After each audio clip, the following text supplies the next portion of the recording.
रिश्ता चाहे अच्छा टूटे या बुरा, दर्द तो होता ही है, और इसी दर्द से अरुणा गुजर रही थी। इसलिए स्वाभाविक है कि उसके व्यवहार में थोड़ा बदलाव तो होना ही था। लेकिन हर किसी को यह खुशनसीबी नहीं मिलती कि उसके आसपास के लोग उसको अच्छे से समझ पाए। अरुणा के ऑफिस के लोग, और खासकर उसकी बॉस, भी कुछ इसी तरह के लोगों में से थे। उसे सिर्फ काम से मतलब था, किसी भी एम्प्लॉय की पर्सनल लाइफ से वो हमेशा दूर ही रहती थी। खराब मन और समय के चलते अरुणा उस तरह से परफॉर्म नहीं कर पा रही थी जैसे वह पहले करती थी, और इससे उसकी बॉस काफी नाराज थी। उसी नाराजगी को दर्शाने के लिए बॉस ने उसे अपने ऑफिस में बुलाया था। बॉस उसे दिखा रही थी कि कैसे उसके परफॉर्मेंस का ग्राफ पिछले 2 महीनों के दौरान 40% से गिर गया है। बीच में ही अरुणा के मोबाइल पर माँ का फोन आता है। बॉस के ऑफिस में होने के कारण अरुणा उसे साइलेंट पर कर देती है और फोन उठाती नहीं है। अरुणा देख पाती है कि इस मोबाइल की वजह से बॉस का मूड खराब हो रहा है।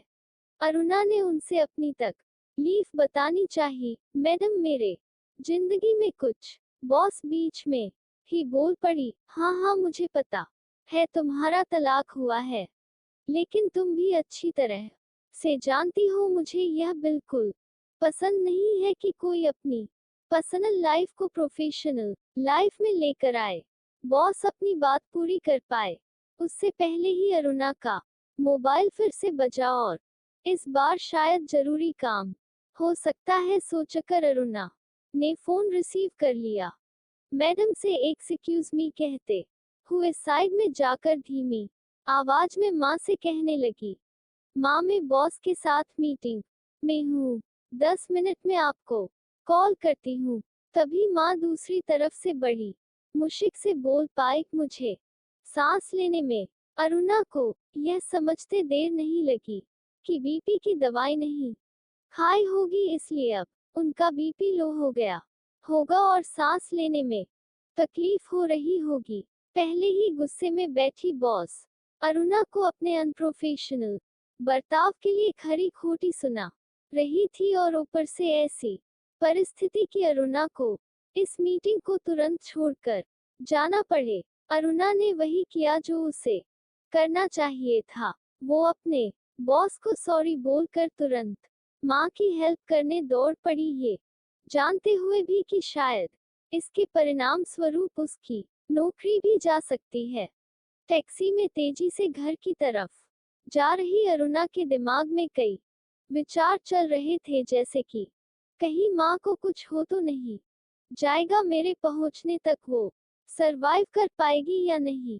ऐसे वक्त में ये सुभाष कहाँ चला गया होगा। वो सुभाष को 2-3 बार फोन कर चुकी थी ताकि अगर वो नजदीक हो तो मैं तक पहले पहुंच कर उन्हें दवाई खिला सके, लेकिन वो फोन नहीं उठा रहा था। फिर वो मन ही मन भगवान से माँ की सलामती के लिए प्रार्थना करने लगती है। 25 मिनट बाद वो घर पहुंचती है तो दौड़ी दौड़ी घर के अंदर जाती है। माँ लगभग अधमरी सी एक एक सांस के लिए तड़प रही थी। अर्चना उन्हें पानी और दवाई पिलाती है और बेड पर आराम से लेटाती है और उनके पास बैठकर उनके हाथ और पैर दबाती है जिससे उन्हें थोड़ा आराम मिले। आधा घंटा बीतने के बाद माँ को अब अच्छा महसूस होने लगाता है।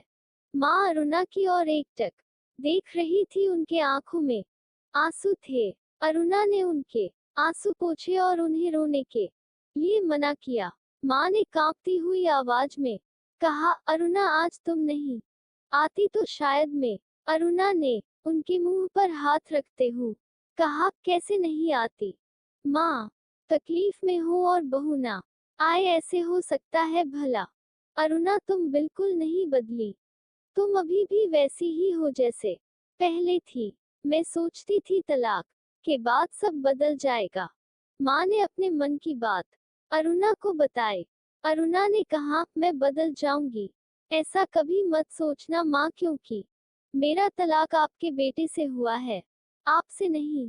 और हाँ, जब भी जरूरत पड़े आपके एक कॉल पर मैं हमेशा आपके लिए हाजिर रहूंगी।